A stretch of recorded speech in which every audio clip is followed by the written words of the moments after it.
30 men armed with high-caliber rifles and the unchallenged authority of an unofficial yet entirely functional terror regime. 33 initially.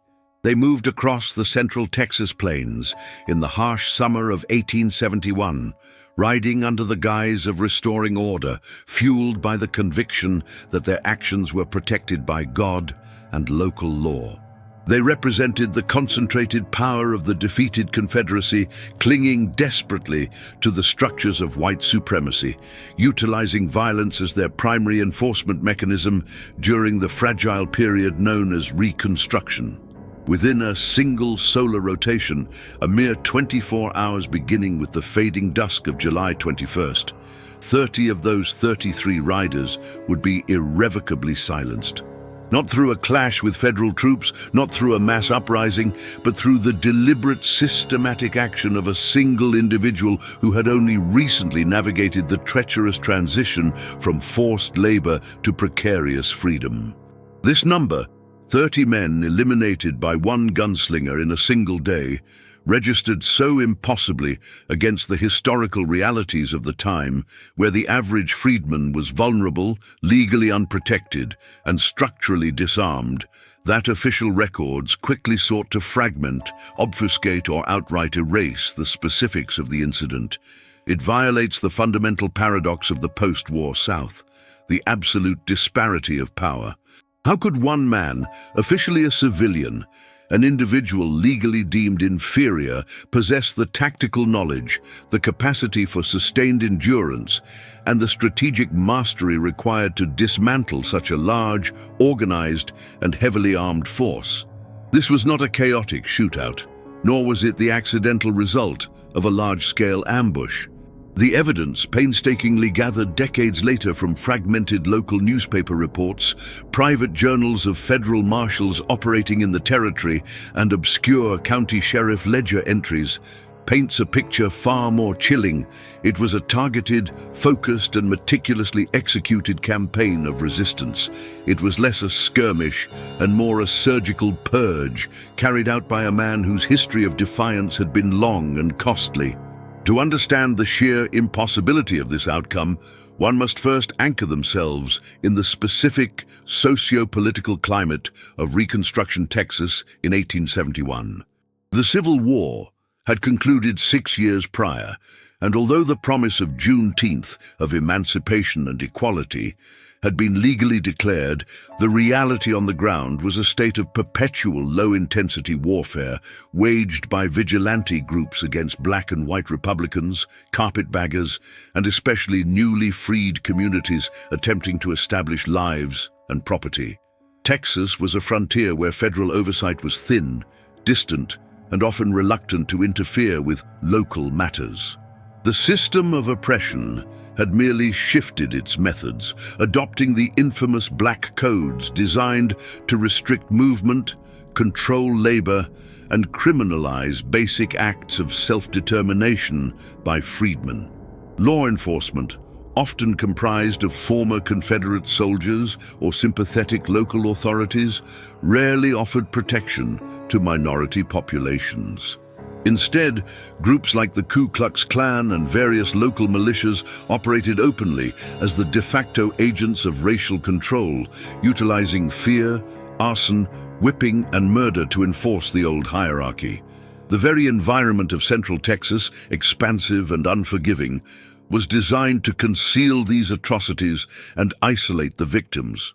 It is into this landscape of structural violence that our subject emerges, known to history primarily by the name Abel. Abel was not born to the frontier. He was forged by the crucible of forced servitude on a major plantation in East Texas, giving him an intimate, grueling education in endurance, resourcefulness, and the crucial distinction between visibility and invisibility. Plantation records, when cross-referenced with Reconstruction-era census attempts, suggest he had endured forced labor for nearly 15 years before the war's conclusion. His early life was a textbook lesson in resisting systematic dehumanization. He was documented as having attempted escape not once, but 3 separate times before succeeding during the chaos of the Union Army's final sweep through the region.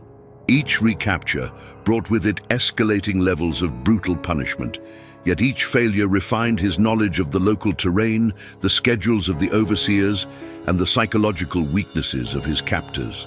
When freedom finally arrived, Abel did not seek safety in the north or in urban enclaves. He remained in Texas, leveraging his unique and hard-won expertise of the land. His reputation, whispered through the nascent communities of freedmen and documented obliquely in the bounty hunter logs of the era, was that of a man impossible to track, even by seasoned dogs and experienced trackers.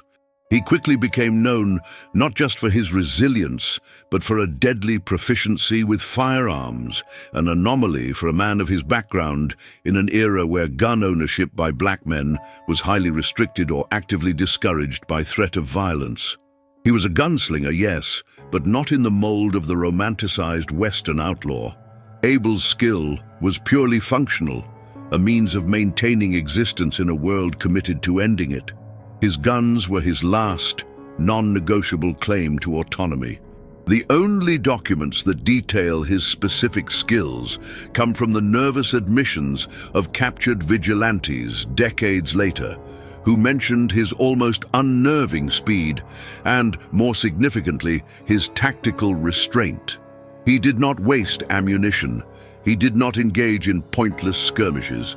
He was a professional survivor who had become an expert in lethal calculation. The event that shattered Abel's precarious peace, transforming him from a figure of defensive resistance into an agent of focused destruction, occurred in the early days of July 1871, in a small, hopeful settlement near the town of Calvert, Texas. This community, comprised of approximately 20 families, was attempting to establish a cooperative farm, pooling resources to purchase seed and livestock. They represented the very threat the white supremacist establishment feared most: economic independence and communal solidarity. Records of the local land office show that their claim, though legally sound under federal law, was being aggressively contested by a powerful former Confederate colonel and land speculator. On the night of July 18th, the tension broke. While details remain sparse, as local courts refused to investigate and news outlets suppressed the truth, the evidence points to an organized terrorist action. A massive group of armed riders swept into the settlement. They were not seeking to steal crops or livestock. Their goal was punitive. The objective was annihilation, designed to send a chilling, clear message across the region. Autonomy for freedmen was not permitted. When Abel returned to the homestead, he had been away securing supplies. He did not find survivors. He found the physical manifestation of the system's cruelty, a place of ashes, silence, and absolute loss. This moment was the critical pivot point, the catalyst that redefined his purpose. For years, Abel had operated on the principle of survival and flight. He had been a ghost, a runner, a master of evasion. But the destruction of his community, the erasure of everything he had fought to build, elicited a response far more profound than mere revenge. It was a strategic decision to confront the systemic apparatus of terror head-on, to create a deterrent so shocking, so terrifying, that it would momentarily shatter the impunity the vigilantes enjoyed. Abel did not run. He did not weep. He prepared. The documents that describe the subsequent manhunt confirm that the vigilante force, operating under the loose designation of the Mounted Regulators, a thinly veiled local chapter of the clan, was immediately mobilized upon receiving reports of the destruction and realizing that Abel, one of the settlement's core members, was still at large. They expected a quick chase, a simple recapture, or a straightforward execution in the dusty plains. But Abel had anticipated their route. their organizational structure, and their arrogance. The initial pursuit team, composed of 33 men, was considered highly capable. They were veterans of the Civil War, men accustomed to violence, equipped with the superior firepower of the era. Winchester repeater rifles, Colt revolvers, and ample supplies, all mounted on strong horses. Their confidence was absolute. They possessed the terrain maps, the social network for intelligence, and the implicit legal right to hunt. They were the apex predators of the Texas Reconstruction. As the hunt commenced in the suffocating heat of the central Texas plain, the regulators established a broad perimeter, utilizing tracking skills honed over decades of hunting fugitives and native tribes. They began with loud certainty, their riders spreading out across the sparse, unforgiving land, expecting to flush out their prey within hours. What followed, however, defied all logic of a manhunt. The first indication that this pursuit was not routine came from the lead trackers on the evening of July 21st. They reported finding tracks that suggested Abel was moving toward the larger hunting party, not away from it. This initial finding was dismissed as error, attributed to confusion or poor visibility near the Brazos River tributaries. The conventional wisdom was that the fugitive was disoriented and panicked, but the pattern interrupt was deeper. Within 2 hours of darkness descending, 3 riders failed to report back to the central camp, a site chosen for its open visibility. The regulators assumed accidents, a fall into a ravine perhaps, or a snake bite in the thick brush. The official log entries of the party leader, Captain Silas Thorne, reflect this initial confidence, noting that the terrain was notoriously treacherous. Yet, when a small scouting group went out at midnight to search for the missing men, they found evidence that defied the narrative of accident. They found the horses grazing placidly, uninjured, a quarter-mile from the designated patrol area, and they found the 3 men gone, along with their rifles and essential gear. The only definitive sign was a set of clean, focused tracks leading directly away from the bodies, tracks that did not belong to the pursuers, but to the hunted. The sheer efficiency was psychologically devastating. There had been no struggle, no sound of gunfire, and no general alarm raised. The hunters had become the initial casualties in a war they believed they were only starting. This was the moment of dawning dread. Abel was not fleeing. He was eliminating the competition systematically, turning the expansive Texas plains into a calculated death trap where the rules of the chase had been inverted. The pursuing force, relying on brute numbers and superior armament, was suddenly trapped within a complex, unseen structure of resistance, facing an adversary who possessed not just skill, but an unparalleled mastery of anticipation. The hunt was already transforming into an agonizing 30-hour siege, and the vast, arid territory of central Texas had ceased to be an open plain for riding, becoming instead a pressurized, enclosed arena. The regulators were confident veterans, but they were about to discover the difference between hunting the defenseless and facing a man who had planned every movement, every confrontation, and every lethal consequence weeks in advance. The impossible body count was only just beginning its grim ascent. The scorched earth of Reconstruction Texas was a landscape of broken promises, where the rule of law was not an impartial force, but a fragile shield easily pierced by the weight of inherited hatred. This was the environment into which the subject of our narrative, the freed gunslinger, stepped, not as a figure of heroic defiance, but as a mechanism of last resort. The specific catalyst that shifted his trajectory from survivalist fugitive to calculated executioner remains etched, though often fragmented, in local archives and oral histories. It did not begin with a direct confrontation, but with the erasure of evidence that his freedom and the freedom of his community had ever held meaning. Records from Caldwell County in early 1871 document the establishment of a small, privately funded schoolhouse, a monumental achievement in an era when literacy was violently denied to the recently emancipated. The creation of this structure, symbolizing economic and intellectual independence, was an intolerable provocation to the self-appointed regulators who dominated the political and social architecture of the region.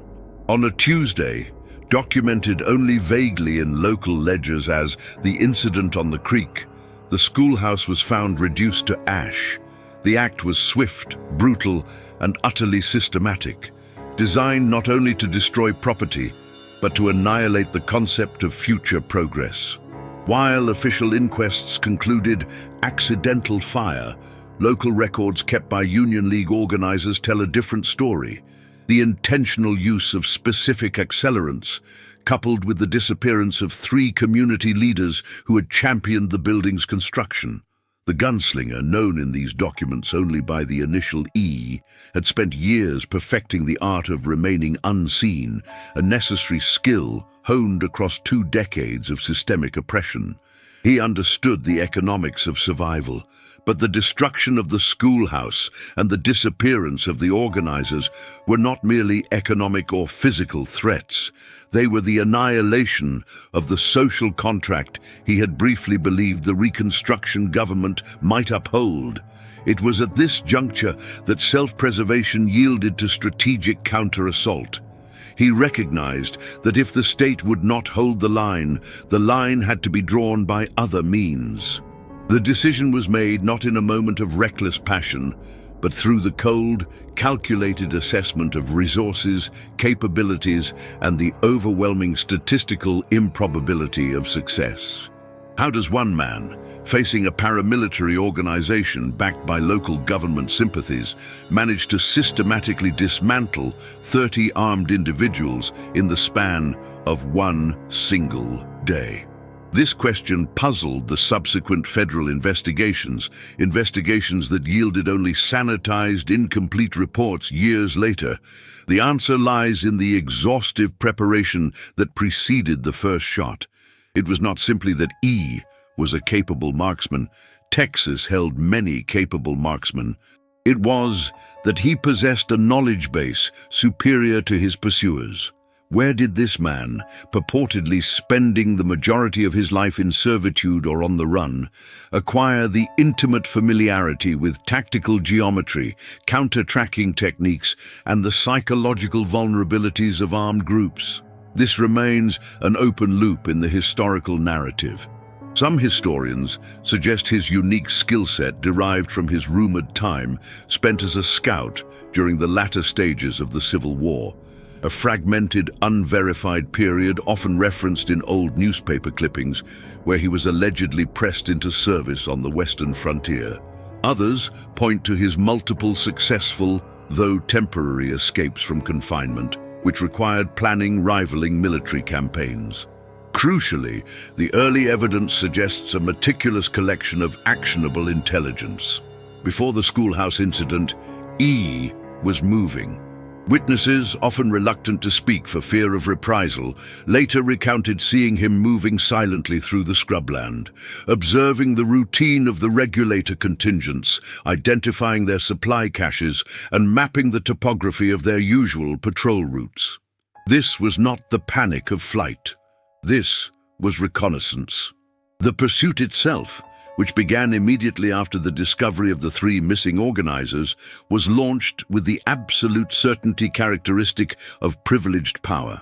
The contingent, initially comprised of 22 men, a mix of established local landowners, recently returned Confederate veterans, and salaried Pinkerton agents hired under the pretense of vigilance, was tasked not merely with capture, but with the public spectacle of summary justice. They were heavily armed, mounted, and equipped with 3 experienced tracking dogs known for their unrelenting tenacity. Their commander, Captain Silas Rourke, a man whose official title was Local Justice of the Peace, but whose functional role was the enforcement arm of the Klan structure, exhibited supreme confidence. His initial dispatch to the county seat, preserved in faded ink, spoke of a simple mop-up operation that would be concluded within 48 hours. The target was a single, isolated man, and the hunters possessed every statistical advantage: numbers, superior weaponry, reliable horses, and complete control over the logistical environment. Rourke's strategy was textbook. Drive the fugitive east toward the impenetrable briar thickets bordering the river, effectively boxing him into a single, waterlogged kill zone. The first full day of the pursuit was defined by this hubris. The 22 men rode hard, covering 40 miles, fueled by the conviction that the heat, the oppressive sun, and the lack of reliable water sources would do half their work for them. They expected desperation, exhaustion, and clumsy mistakes. What they encountered was a void. The tracking dogs, initially eager, began exhibiting peculiar behaviors that Rourke later struggled to explain in his fragmented, panicky final letters. They would run full tilt on a scent line, only to stop abruptly, whining, refusing to cross invisible boundaries. When handlers tried to force them forward, the dogs would turn back, eyes wide and anxious, an unusual reaction for animals trained to ignore pain and fear in pursuit of human quarry. The tracking became disjointed, nonsensical. Footprints would simply cease in the middle of smooth, dry creek beds. Markers, often broken twigs or subtle disturbances of the dust, suggested a path leading in one direction, only for the pursuit to find itself circling back on itself miles later, confirming that the pursuer had somehow doubled back through their own lines without detection. Then came the first inexplicable losses. By the evening of the first day, before the 24-hour mark even began to tick down on the main confrontation, 3 men failed to report to the designated evening camp. Their names, Jebediah Thorne, Henry the Bear Clayton, and the dog handler Curtis, were noted in Rourke's journal as missing. The official report, filed much later and heavily redacted, would attribute these disappearances to accidents of terrain and horse injuries, but the initial fear among the remaining 19 men was palpable, and their own investigation revealed troubling inconsistencies. Thorne and Clayton, both seasoned riders and fighters, vanished near a dry ravine. Their horses were later found wandering, grazing calmly, a sign that the riders had dismounted without struggle or injury. There was no blood, no evidence of a skirmish, only the strange, near-perfect silence of the spot. Curtis, the dog handler, disappeared while backtracking to retrieve the most valuable of the tracking hounds, which had broken free and fled back toward the starting point. When the dog finally returned to the main camp hours later, it was docile, seemingly unharmed, but fundamentally broken. It refused to follow any command and spent the night whimpering uncontrollably at the perimeter of the firelight. These first 3 losses achieved their objective. They introduced the corrosive element of doubt. The initial narrative, a straightforward capture, began to erode, replaced by the suspicion that they were dealing not with an exhausted fugitive, but with a highly specialized operator, one who knew the territory not just intimately, but criminally well. The first, truly undeniable pattern interrupt occurred just before dawn on the second day, roughly 12 hours into the period that would define the grim statistics. Rourke's men discovered what they believed to be a cache of supplies belonging to E, hidden deep within a narrow crevice. Inside, they found dried meat, a partially filled canteen, and a bundle of carefully prepared, thin strips of hardened leather. A seasoned deputy named Dale initially dismissed the leather strips as simple tinder. However, Rourke, a man who had served in specialized cavalry units during the war, examined them more closely. He realized they were not tinder at all. They were small, almost invisible snares, meticulously cut and designed to be placed low to the ground, specifically in horse paths. They were treated with a substance that, while non-lethal, would guarantee the severe injury and incapacitation of any horse stepping on them at high speed. It was a clear, unambiguous proof of calculation. This was when the narrative shifted internally for Captain Rourke and the remaining 18 men. The fugitive was not running. He was actively shaping the battlefield, turning the familiar Texas scrub into a complex system of tactical barriers designed to neutralize their single greatest advantage: mobility. Rourke documented the shift in his journal, penning a realization that chills contemporary readers by its simplicity and profound terror. We did not find his trail. He led us to it. Every step we take is by his design. This is no longer a hunt. The sheer arrogance of the pursuing force dissolved rapidly under the weight of this understanding. They were not chasing a desperate man. They had entered a carefully prepared mechanism of retribution. The tension became physical, an atmospheric pressure exerted by the environment itself, which now seemed to be in league with their unseen enemy. Every shadow became a potential hiding place, every rustle in the scrub an impending ambush. They had begun the pursuit with the intent of dispensing brutal public justice. They were now 18 heavily armed men, paralyzed by the realization that they were the quarry, systematically funneled into a territory that the executioner had spent years mapping, studying, and now finally weaponizing.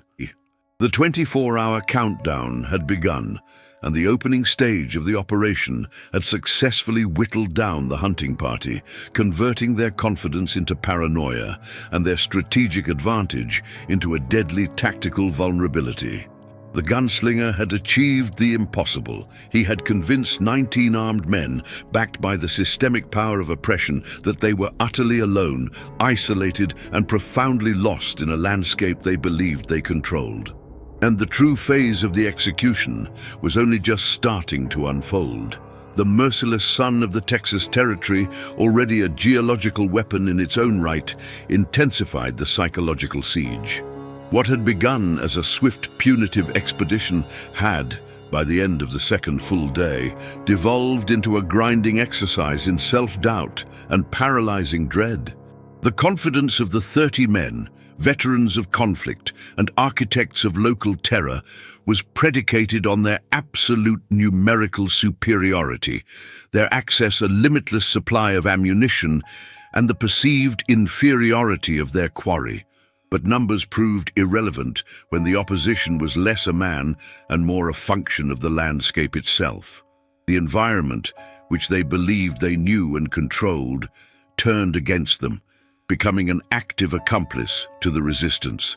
The thorny scrubland, the relentless dust storms that choked the visibility to mere feet, and the sharp, sudden drops in temperature after dusk were not simply discomforts. They were instruments of precision deployed by the subject. 6 men had already been accounted for as missing or rendered incapable of continuing.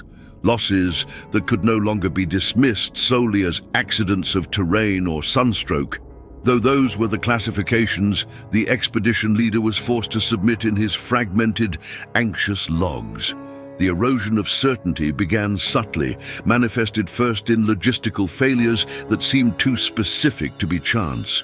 Water barrels, carefully cached hours earlier, were found spilled, the water leaching into the thirsty earth, not a trace of struggle visible, only the silent, dry testimony of loss. Provisions were contaminated or rendered inedible. This was not the work of an animal, nor the desperation of a starving man. It was calculated sabotage, designed not merely to inconvenience, but to break the chain of command and reliance. When 3 different patrols, operating kilometers apart, simultaneously discovered that the trail markings they had left hours earlier had been subtly altered, not erased, but inverted or misdirected, the fear ceased being external and began to internalize. They were not tracking a fugitive. They were inside an elaborate, tightly controlled system designed for their deconstruction. The subject's strategy was not one of constant engagement, but of rhythmic, psychological application. Losses occurred exclusively at the periphery, during moments of isolation or perceived safety. The men who vanished were invariably those assigned to guard duty at the outer edges of the temporary camps, or those dispatched to retrieve supplies from known caches. The evidence, gleaned from sparse signs in the dust, suggested an almost impossible mastery of concealment and timing. Footprints ceased at the edge of rocky ground. Sound carried too far in the night to allow for surprise, yet the subject moved with a silence that defied the inherent noise of the wilderness. The narrative of the pursuit shifted dramatically. The men had set out hunting an example, an entity to be recaptured and publicly punished. Now they understood they were participants in a protracted, terrifying ritual where the roles had been inverted and the subject dictated the tempo and the rules of the engagement. The escalating attrition led to a critical realization, the definitive pattern interrupt, number 2. They were deep within the territory known locally as the Devil's Backbone, a ridge of sharp limestone and dense mesquite that offered zero visibility beyond 10 feet and punished every misplaced step.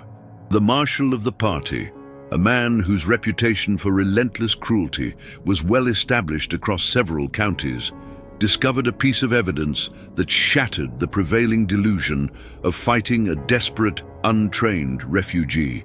Deep within a hollow, where the body of their latest casualty, a man known only as Silas, listed officially as having died from a sudden cardiac event, had been silently removed, the marshal found an object placed deliberately upon a flat stone. It was a partially spent cartridge, polished smooth and marked with 3 parallel precise etchings. The etchings themselves were irrelevant. What mattered was the position and the intent. This was not refuse. It was a calling card, a statement. And beside it, the marshal found the unmistakable sign of high-level scouting, a specific type of military tracking knot tied into a piece of rawhide, a configuration used by scouts and skirmishers during the late war to communicate non-verbally over distance. This single piece of evidence suggested that the subject was not merely surviving by instinct, but executing a campaign based on sophisticated, possibly professional training. It introduced the chilling possibility that the man they were hunting had fought and killed men like them on the fields of Shiloh or Vicksburg, and was now applying those same methodical, lethal tactics to the terrain of their own backyard. The marshal gathered the remaining men, their faces etched with the dust and the dawning horror. They numbered now only 14. "He ain't running," the marshal rasped, the dust clinging to his throat, forcing a harsh cough. "He's corralling us. Every man we lost, they weren't random. They were picked. He's closing the gate." The shift from hunt to circo, a siege, was immediate and devastating to the morale.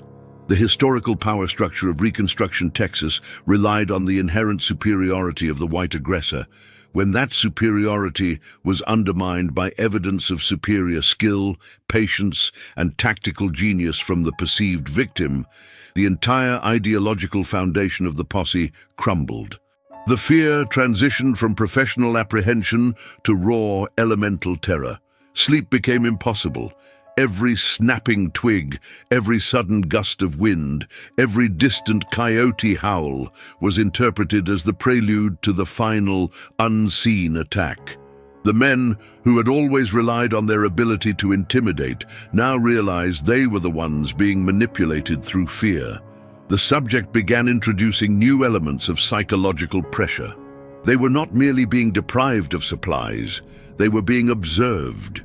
The remaining men began to catch glimpses, a flicker of dark movement at the ridgeline just as the sun set, the sound of a shovel scraping stone in the dead of night, kilometers away. Or most disturbing of all, the faint, deliberate sound of whistling, always just beyond the range of pursuit. The whistling was perhaps the most effective weapon. It was not threatening, but profoundly unsettling, a simple, mournful melody, often one associated with the songs sung by the enslaved communities in the fields, now delivered with an eerie precision from the darkness. It was a mocking soundtrack to their impending doom, a symbol that the system they upheld was not only failing, but was actively being judged and executed by those it sought to oppress. Internal fissures began to widen. Deserters were not official. They simply failed to appear at the morning roll call. Men slipped away into the brush under the pretense of finding water or performing lookout duty, seeking any exit from the terrifying, claustrophobic sphere of influence the subject had created. 4 more men disappeared during a 24-hour period described by the marshal's final log entry as a sustained state of twilight dread. The cause was listed simply as failed to return. Until the remaining 10 men clustered together, abandoning tactical spacing for the hollow comfort of proximity, guns drawn permanently, staring into the impenetrable shadows that stretched endlessly beneath the mesquite trees. The subject expertly used the weather and the geography to maximize exposure and minimize counterattack. The posse was funneled slowly, meticulously, down a long, winding wash, a dry riverbed that offered minimal cover and amplified every sound they made. The psychological damage was compounded by the physical exhaustion. They had not eaten a substantial meal in 2 days, and their water supply, rationed to the point of dehydration, was nearly gone. The marshal, recognizing the maneuver too late, understood they were being driven toward a specific isolated location, an old, abandoned settlers' fort known as Arroyo Seco, a ruin barely visible on the horizon, but serving as the ultimate choke point. It was a place where defensive positions were limited, where the surrounding ridges offered inescapable vantage points, and where the dry riverbed itself was a death trap. As the remaining 10 men stumbled into the entrance of the arroyo, the air grew thick, still and heavy with dust and the smell of creosote. The low sun cast long, skeletal shadows that danced and twisted, making it impossible to distinguish enemy from hallucination. They were utterly exposed, surrounded by high banks, looking ahead to the crumbling stone walls of the abandoned fort. They were trapped between the sun setting rapidly behind them and the silence descending over the ruins ahead. They knew, with a certainty that froze the blood in their veins, that the subject was not merely waiting but had completed the preparation of the ground. The final confrontation was not going to be a battle. It was going to be an accounting. The silence was the only warning. Every remaining member of the posse stopped, staring into the deep, encroaching shadows of the fort, suddenly realizing that the unseen pursuer who had orchestrated the slow, terrifying disappearance of 20 of their comrades was now merely yards away, waiting, rifle ready. The systematic collapse was complete. All that remained was the final, devastating act of resistance. The air that morning, heavy and wet with the residue of human exhaustion and the lingering scent of gunpowder, offered no comfort to the few remaining members of the posse. They had begun 33 strong, reinforced by 4 local militia veterans who claimed superior knowledge of the Texas scrub. Now, barely 4 remained, huddled near a desiccated creek bed, their certainty shattered into paranoid dust. The relentless pace had been broken not by a pursuit, but by an inescapable sense of being herded. The Gunslinger, known only through hushed records as Silas, had forced them into a narrow, unforgiving ravine. A natural bottleneck where water was scarce and cover was non-existent. They were not chasing, they were simply waiting for the inevitable mechanism of the trap to spring shut. The lieutenant, a man whose official title and authority were rooted entirely in racial terror, was losing grip. His commands, once sharp and confident, dissolved into anxious whispers demanding silence. But silence had become the most terrifying sound. It implied movement where none should be, presence where the terrain guaranteed isolation. They attempted a final maneuver, documented later in a suppressed state report under the classification Incident L44. They split into 2 teams of 2, seeking to flush the target out using rudimentary flanking techniques. This final act of operational arrogance proved to be the ultimate error. Silas, operating on a level of preparation and territory knowledge they could not fathom, had anticipated their desperation. The fate of the final 4 was implied by the sudden, chilling disruption of the dawn stillness. A single distinct sound, perhaps a rifle shot, perhaps a natural sound magnified by panic, broke the quiet approximately 200 yards to the west. Then, nothing. Just the ringing echo of the sound, absorbed quickly by the dense mesquite. The remaining two men froze, staring into the impenetrable darkness, now sensing the true gravity of their situation. This was not a manhunt, it was a liquidation. The lieutenant, realizing his detachment was now halved yet again, finally accepted the truth that had been denied by their institutional arrogance. They were the prey. He attempted to retreat east, toward the faint promise of civilization. He moved only 50 yards before the silence became absolute, his trail abruptly ending near an outcropping of reddish rock. When investigators later found the scene, there was nothing conclusive but the lieutenant's discarded badge and an unsettling absence of his service rifle. The evidence suggested a swift, systematic, and tactically precise confrontation that left no trace of struggle. The full 24 hours had passed. The operational period of the calculated act of resistance was complete. 33 men had entered the territory. 0 were recorded as returning. The climax arrived not with a roar, but with the measured approach of the federal authority. Responding to the frantic, fragmented telegrams dispatched the previous day, messages citing mass casualty event involving civilian militia and unexplained systemic failure, a contingent of U.S. Marshals, supplemented by 2 men from the newly formed Texas Ranger companies loyal to the Reconstruction government, arrived at the perimeter. What they discovered was a logistical anomaly that defied the accepted parameters of frontier conflict. The entire 24-hour operation had been meticulously recorded in the landscape. The investigators, led by Marshal Gideon Hale, a veteran of the Union Army and a man accustomed to the brutal realities of the post-war South, catalogued the findings with clinical detachment. The scene was spread over a 10-square-mile area, but the vast majority of the casualties were concentrated within the narrow ravine system. The total casualty count was eventually settled in official documents at 31, though local legends quickly inflated the number. What was indisputable was the uniformity of the defeat. Marshal Hale's report, later filed under seal and suppressed by local political entities seeking to minimize the public humiliation of the terror group, detailed the precise nature of the defeat.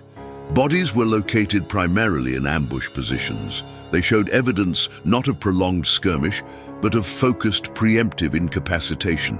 Furthermore, the ammunition expended by the targets was minimal. They did not appear to have been given the opportunity to engage effectively. The evidence spoke to an overwhelming tactical superiority. The gunslinger had not simply fought 30 men. He had systematically defeated their command structure, exploited their training weaknesses, and used the oppressive Texas heat and confusing terrain as force multipliers. Investigating the points of engagement, the marshals found fragments of proof confirming the strategic genius of Silas. At one site where 5 bodies were recovered near a watering hole, they discovered signs of disturbed earth that suggested a deliberate redirection of the natural runoff, forcing the exhausted men to gather in a specific, exposed location. At another location, investigators recovered specialized black powder rounds, not standard military issue. These rounds were carefully tailored for maximum sound suppression and precision, indicating preparation far exceeding simple self-defense. This evidence closed a crucial loop. Silas had not stumbled into this conflict. He had meticulously prepared for it, knowing that the confrontation with the KKK was inevitable and required absolute, immediate superiority. Marshal Hale noted in his personal addendum to the report, this was not the act of a desperate fugitive. This was a targeted operation executed by an individual who possessed intimate knowledge of military strategy, tracking, and psychological warfare. His ability to maintain operational security while moving across hostile territory, essentially becoming invisible, suggests skills acquired under duress, likely honed by years of enforced survival. The investigators also noted the absence of personal valuables and, most significantly, the systemic stripping of the KKK members' white robes and masks. These items were not found burned or destroyed, but simply missing. This subtle detail was viewed not as looting, but as a calculated symbolic act of resistance and erasure, emphasizing that the focus was on neutralizing the symbol of oppression, not merely the individuals. The final loop to close concerned the background of the resistance fighter. Through painstaking retrieval of fragmented local records, historical context provides the only logical explanation for Silas's impossible capabilities. Silas, known locally before the incident as a man recently freed from the specific brutality of the Reconstruction-era justice system, which often used forced labor laws to re-enslave black men, possessed an unmatched reservoir of resilience and specific expertise. His history was one of perpetual resistance. Records indicated he had served, perhaps forcibly or briefly, near the end of the Civil War, exposing him to advanced military fieldcraft and supply caching. More importantly, his years spent navigating the brutal landscape of institutionalized oppression meant he viewed the terrain not as a barrier, but as a shield and a weapon. The resistance, therefore, was not born of sudden rage, but of cold, planned calculation, spanning weeks, perhaps months. The 24-hour execution was merely the final violent implementation of a strategy designed to neutralize the local apparatus of terror in a single decisive blow. He understood the system, the men who upheld it, and the psychological impact of fear. By operating with the calculated precision of a phantom, he achieved an erosion of certainty that was more devastating than any bullet. The legacy of the Cowboy executioner is perhaps the most profound part of the record. Silas, having accomplished the impossible objective, vanished immediately. Marshal Hale's official conclusion stated, rather euphemistically, that the perpetrator had escaped federal jurisdiction and likely crossed the territorial border into Mexico. This theory gained traction, suggesting he sought refuge in areas beyond the immediate reach of American racial law and the remnants of the Confederate power structure. Other, more romanticized local accounts claimed he simply disappeared into the rugged, untamed expanse of West Texas, becoming a permanent shadow, an ever-present threat to those who sought to reimpose the old order. Regardless of his exact physical location, his impact was immediate and localized. The terror infrastructure in that specific county fractured overnight. Where raids, beatings, and lynchings had been commonplace, a sudden, chilling hesitancy took hold. The cost of oppression had been violently and lethally recalibrated. The legend of the Gunslinger, who took 30 in 24 hours, spread rapidly through the marginalized communities, morphing into a powerful symbol of impossible yet achievable resistance. This story, like so many narratives of extreme resistance against the overwhelming power of a state-sanctioned or tolerated oppressive force, was systematically scrubbed from the prominent historical records. Fragmentary evidence survives only in obscure local archives. Confidential military reports and the enduring resilience of oral tradition passed down through generations who understood the necessity of these acts of defiance. The story of Silas is not presented here as a glorification of violence, but as a sober, documentable testimony to the extraordinary lengths human beings will go when confronting systemic terror. When all legal and peaceful options for securing safety and basic human dignity are brutally removed, the path of extreme resistance, however costly, becomes the final, desperate recourse. The confrontation in Texas in 1871 represents a terrifying and undeniable moment in the history of the Reconstruction South, a moment where the oppressed successfully inverted the power dynamic, briefly halting the systematic effort to extinguish their nascent freedom. It is a historical testament to the fierce, cold capacity for survival and self-determination when faced with extinction. If you are compelled by the necessity of uncovering more documented histories of resistance, moments where the marginalized found seemingly impossible means to fight back against oppressive systems that history books often neglect or sanitize, and seek to understand the educational context behind these extraordinary acts of defiance.